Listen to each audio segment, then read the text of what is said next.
welcome to the Beyond Cinema studio at Sundance, Chris, Michal, Michael. Firstly, just congratulations on having the film here, for starters. I know you're feeling a little weary after last night's premiere, but talk to me, like, just as a filmmaker coming up to Sundance, like, what was the kind of energy coming into it, and how did you feel with how it played last night? Honestly, I have no clue. I'm still I have noise in my head after last night. It was actually the first time I saw it on the big screen because we were rushing to get it done, and we really burnt the DCP half an hour before getting on the plane. Yeah. So it's really a lot of emotions, not only seeing it with the crowd for the first time, but also seeing it sort of by myself play out in its entirety. Yeah. So I'm still like mulling it over. Of course, there's thousands of things I would want to change, but I guess every filmmaker has that. So it's like, I guess when you give birth, it's like that time is really... Did you find you were able to soak it in, or were you watching the audience, like were you watching the screen, or did you also like watch the audience and watch your actors and see, like, gauge their response? Was that like something that you wanted to grasp as well in that moment, or trying to grasp in that moment? Yeah, definitely. I mean, all of it yeah. Together. More, it was the film and seeing how it plays out in a theater. Yeah, but it was of course everything.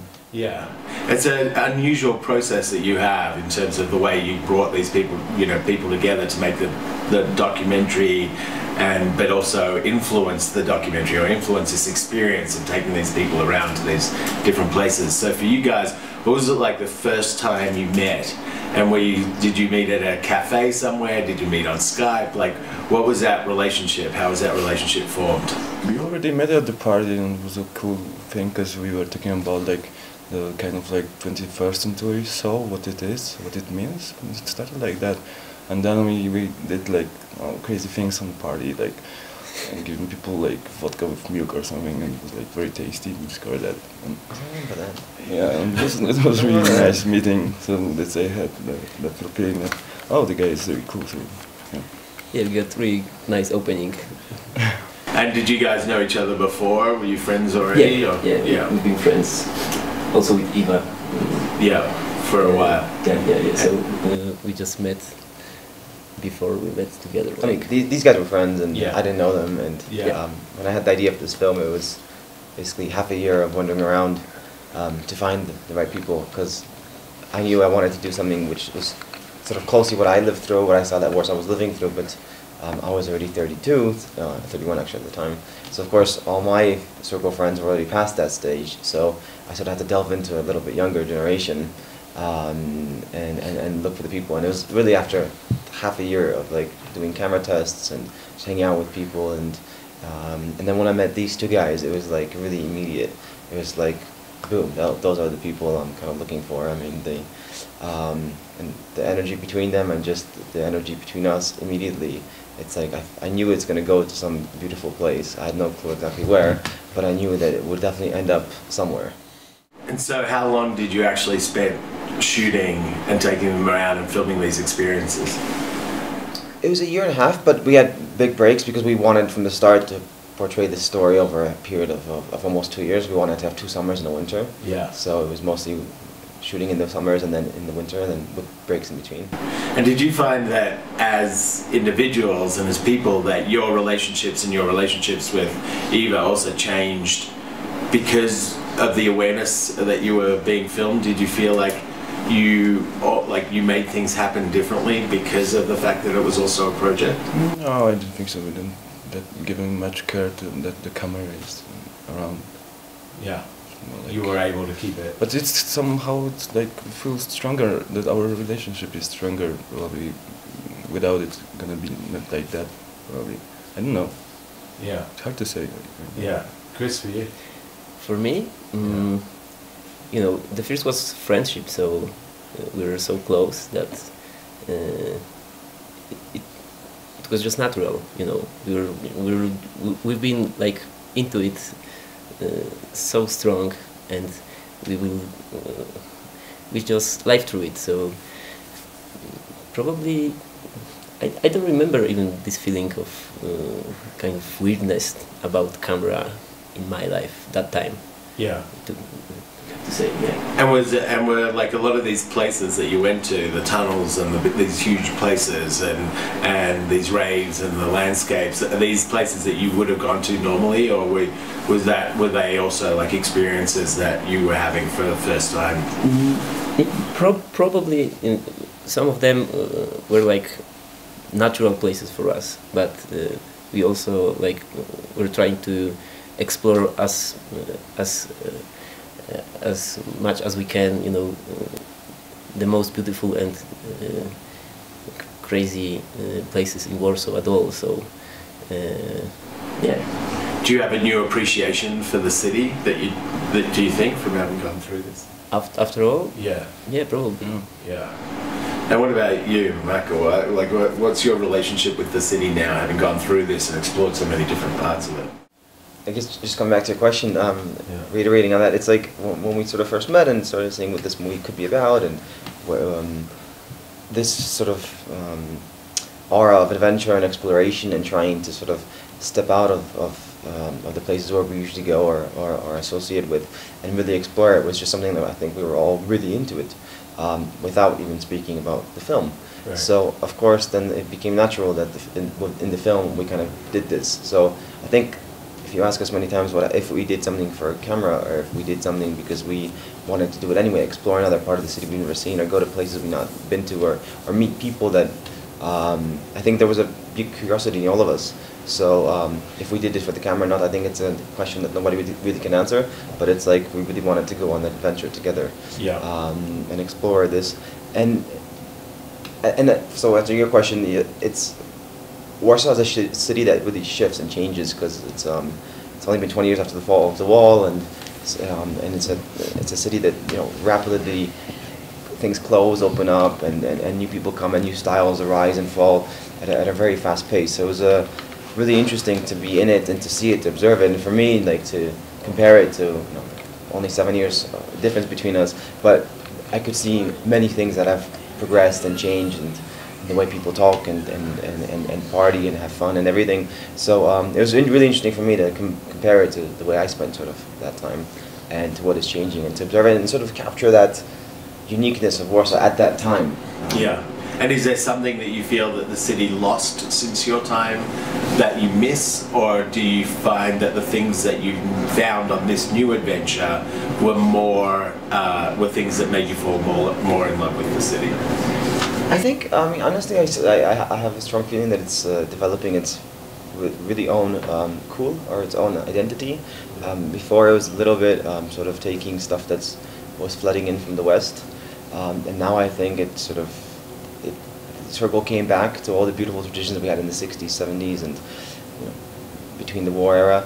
And you can really see it everywhere, sort of in all aspects of life, from literature to cinema to theater to music clubs and restaurants, bars, and so it was really interesting to portray that and just be part of it and see that, like, the city is coming up with its own identity, which is much different from Berlin, but I guess the vibe or the energy that's coming out from it is probably the stuff. I mean, it is the stuff I saw in Berlin in the 90s. Yeah.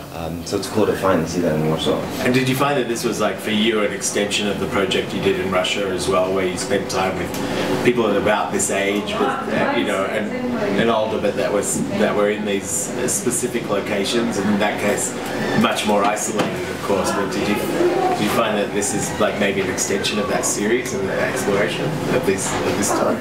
Well, I wouldn't really say. I mean, I'd bring it down. I mean, like, for example, I don't really like coming of age films. Like, I think they're, like, oversimplified, and I think they, and really there's very few that I like.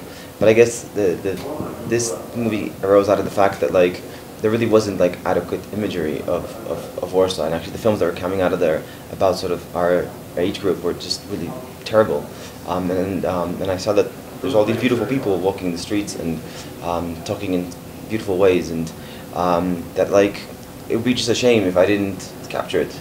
And that sort of, I'm getting a bit older, and maybe this is, like, the last time to do a little crazy project like that, so where I can be really part of the people, I can be with them, so I'm not like an outside observer, sort of. And so to convey that sense also to the audience, because I think that's what this film is about, is that I hope it really brings you into that you feel like you're there with the characters on these adventures in this city, and you really, like, feel it what it is to be there. If you could take, if each of you could take a single still from the movie, like a paused frame, and put it up on your wall, like something that you just think either represents the film or your experience in it, or just something you found so beautiful that you'd like to capture it, what would that still frame be? I like the picture of wet Krzysiek in the garden. Looking really great. The sun is rising, flowers, Krzysiek wet. Wet t-shirt. It sounds like, I know how it sounds. It's a really great picture, I think. Yeah. It's like the last moment of his sort of real youth without all the constraints of adulthood, I guess. And that time will never come back. And that's the image that captured it, I guess. You're right. Yeah. And for you? That's Krzysiek is gone. Sorry. Oh well. Sorry, guys. Chris, for you, was there a moment that you'd like to, like if you could frame a moment?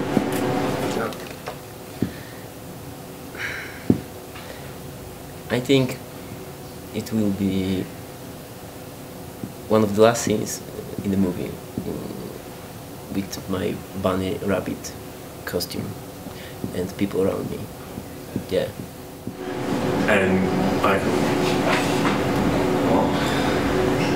is there like a first image that comes into your brain when you think about like what the film, how the film is pictured in your head? I think it's just his weird face that looks like from the 50s and being really full of emotions. And I can just like, or I guess maybe him on the balcony, it's just you see in his face so many things that are going on.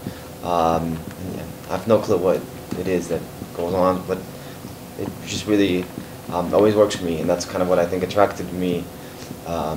Is that their faces like just tell so much of the story. Yeah. And so I was able to, I guess, really cut down on certain dialogue, because I think if you really look closely into their eyes and their faces, you can really get all the emotions and sort of the contradictions that are going in there.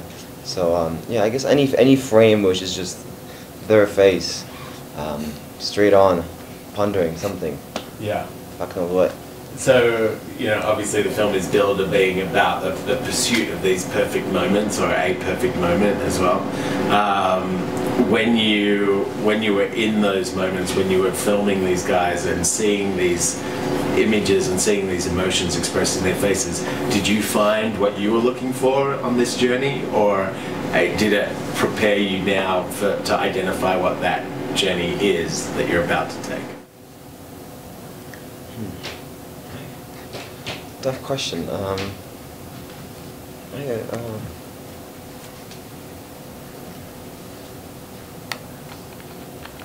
don't know how to answer that. I mean, I don't think I had like a specified journey, and I think they didn't have a specified journey, and I think that's maybe it's about seeing if you are on a journey. I mean, thinking if you even are on a journey or not. Like it is of course some kind of a journey, because it starts somewhere and ends somewhere.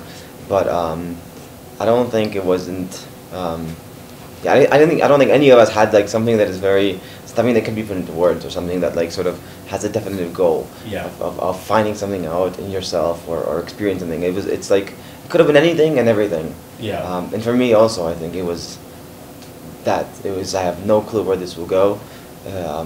But I'm open to it and fully, and just really navigating through the little moments and finding the emotions in those moments, and then shaping them into something.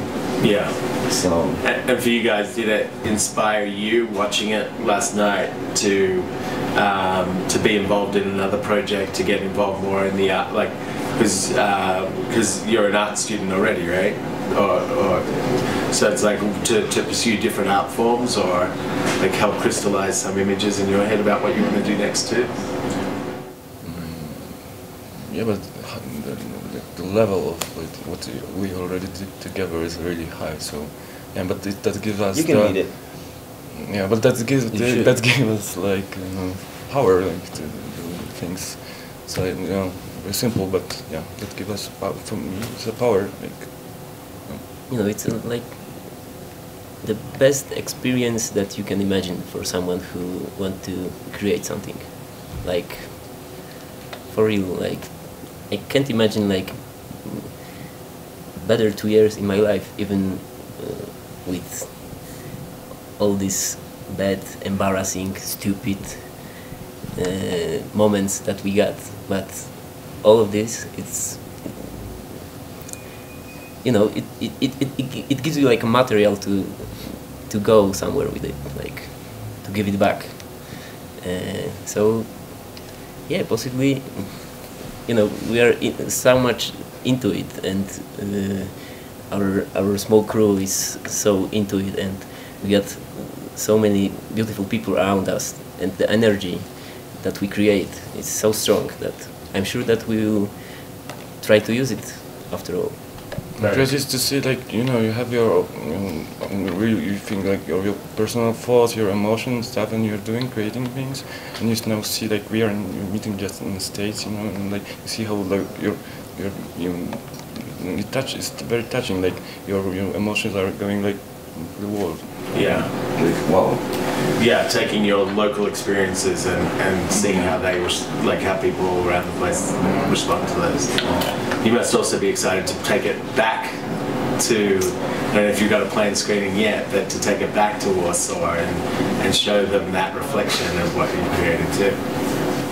I guess I can add to that is like we don't mention it, but yeah, because like art school students always sounds like a cliche, and it's like, Really bad cliche. it's a terrible cliche. So of course we cut that out of the film because we kind of left it. We wanted to make a story where you have no fucking clue what the characters are doing or how they live, and we're just on purpose omitting many aspects of life and just concentrating on a few. Yeah. Of course it might piss off some people, but you know, it's not. I mean that's the choice we made. Yeah.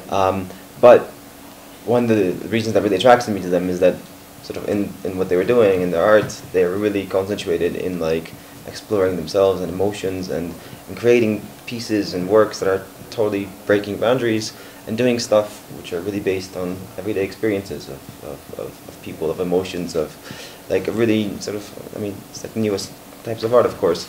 And so I guess this film, I think they'll do beautiful things later. I think you guys will, and I think that's why it also kind of worked, because I think all of us treated this adventure as a sort of, yeah, I don't want to use a cliche word again, but something, yeah, like an art experience or something, or like going and then testing emotions to the extremes, and so, yeah. Very cool. Well, congratulations on getting it out last night and having that experience, and then obviously enjoying the after party of the experience as well. So I'm sure it's an emotional journey, and we appreciate you taking a few minutes of your time to come and chat with us. Thanks. Thanks a lot.